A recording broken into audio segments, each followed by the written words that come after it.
This is Gears of War 2 on the Xbox 360, sequel to the original highly successful Gears of War.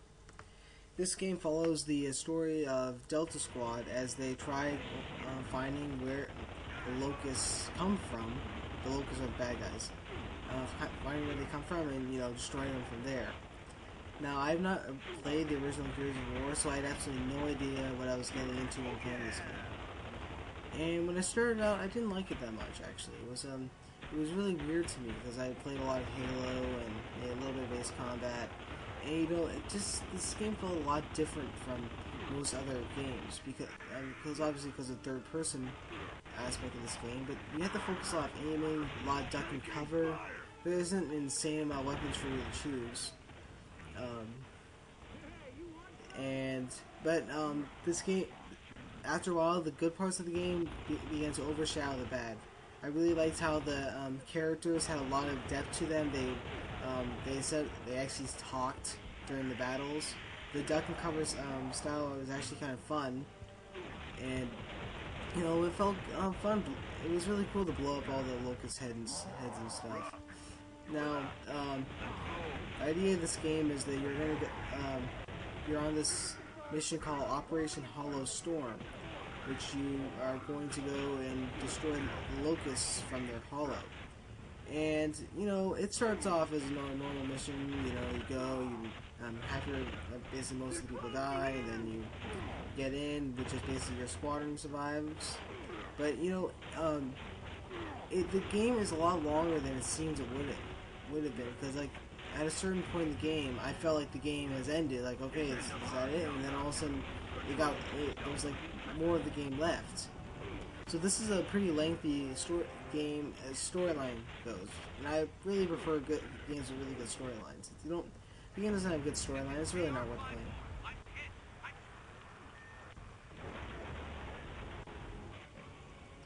You gotta do a lot of stuff in this game, like cut your enemies in half with a chainsaw. That's fun. And you get to shoot a lot of bad guys. They have a lot of creativity in this game to do stuff that's kind of old. Now, you probably don't get what that means, so there are some parts of the game where you need to find cover, and the game designers, instead of trying to get rid of the aspect of getting cover, they put the cover in there in very, very weird ways. The one you're about to see right now. They'll have an explosion, and then the car will land on the ground, and then you can move forward to that car and use it. That was actually kind of cool to see what ways they do things. And another cool aspect of the game is that the active reload. Oh look, this is their cover. This is a worm that's indestructible. That's kind of cool. But another cool part of this game is called active reloading, which is where you will shoot your gun, then your gun runs out of ammo. Then there'll be this little slider, and if you press the reload button again at a certain time, your gun will reload faster. If you press it at even another certain time, your gun will have a little bit more of a damage bonus. This is really useful in a lot of battle situations, and you begin to start playing every game like that because it works so well, the active reloading. And you get to go collect other stuff in the game, so the game is a little bit bigger than it seems. Oh, and I feel like they took a lot of stuff from this game from other games. This part completely reminds me of Legend of Zelda, and Empire Strikes Back.